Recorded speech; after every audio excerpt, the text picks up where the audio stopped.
নমস্কার, আমি ডক্টর কৌশিক ঘোষ। আমি এখন আছি নাগেরবাজার দমদম এলাকায় ডিপ স্লিপ ক্লিনিক।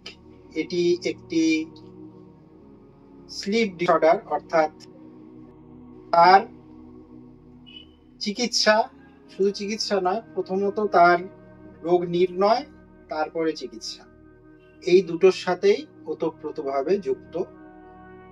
এই ক্লিনিকের ডিরেক্টর মিস্টার সোমনাথ মাইতি।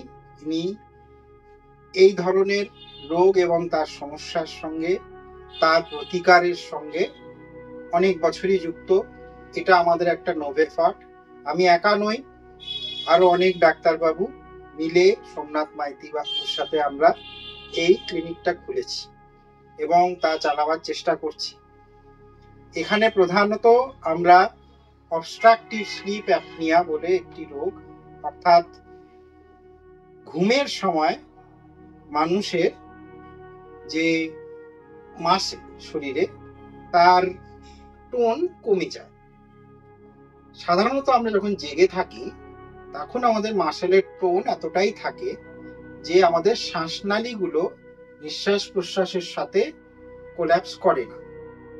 কিন্তু আমরা যখন ঘুমিয়ে পড়ি, কারোর ক্ষেত্রে দেখা গেছে যে এই মাসেলগুলো টোন কমে যাওয়ার দরুন একটা জায়গা, এই নাক থেকে শুরু করে শ্বাসনালীর মাঝখানের জায়গাটা, যেখানে কোনো কার্টিলেজ বা হাড় নেই, সেই জায়গাটা কোল্যাপস করে যায়। যার ফলে যখন মানুষটি ঘুমোতে যায় তার নিঃশ্বাসের নালীতে অবস্ট্রাকশন অর্থাৎ বাধা পৌঁছায়। এই বাধার দরুন এটা যদি বছরের পর বছর চিকিৎসা ছাড়া থেকে যায় বা ধরাই পড়ে না, দেখা গেছে বিভিন্ন স্টাডিতে, শুধু আমাদের দেশে নয়, দেশে বিদেশে সারা পৃথিবীতে এখন এটা নিয়ে অনেক স্টাডি হচ্ছে, দেখা গেছে প্রেশার, সুগার, সাইকিয়াট্রিক ডিসঅর্ডার, কারণ রাতে ভালো ঘুম না হওয়ার জন্য সকালবেলা অ্যালার্টনেসের অভাব, স্কুল পারফরমেন্স বাচ্চাদের ক্ষেত্রে, কারণ এটা বাচ্চাদেরও, এমন নয় যে এটা শুধু বড়দের হয়, বাচ্চাদেরও স্কুল পারফরমেন্স বাচ্চাদের ক্ষেত্রে, অ্যাক্সিডেন্টের চান্স, এমনকি ডায়াবেটিস, যেটার সঙ্গে এখনো পর্যন্ত সঠিক একদম নিবিড় সম্পর্ক না হলেও কিছুটা ধরা গেছে, আরো মেটাবলিক সিন্ড্রোম, কোলেস্টেরলের মাত্রা উপর নিচ হওয়া, এই আরো হাজারো সমস্যা। বেসিক্যালি অক্সিজেন শরীরে না যায় যদি 8টি ঘন্টা দিনের 24 ঘন্টার মধ্যে, ধরুন আমরা 7 থেকে 8 ঘন্টা ঘুমোই, জীবনের 1/3 আমরা কিন্তু ঘুমিয়ে কাটাই।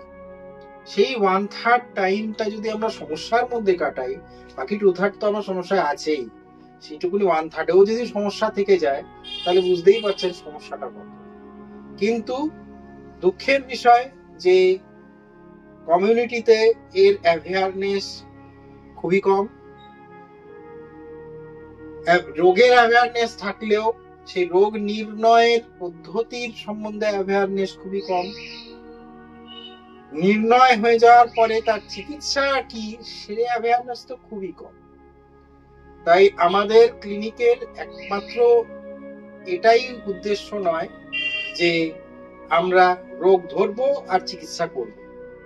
আমাদের আরেকটা উদ্দেশ্য হলো যে সমাজে যে এই রোগটা কতটা বেশি, সেটা সমাজের বেশিরভাগ সাধারণ লোককে অবগত করা, একটা হোলিস্টিক টিম অ্যাপ্রোচে রোগ নির্ণয় করা এবং চিকিৎসা করা, শুধু ওয়ান টাইম নয়, ফলো আপ।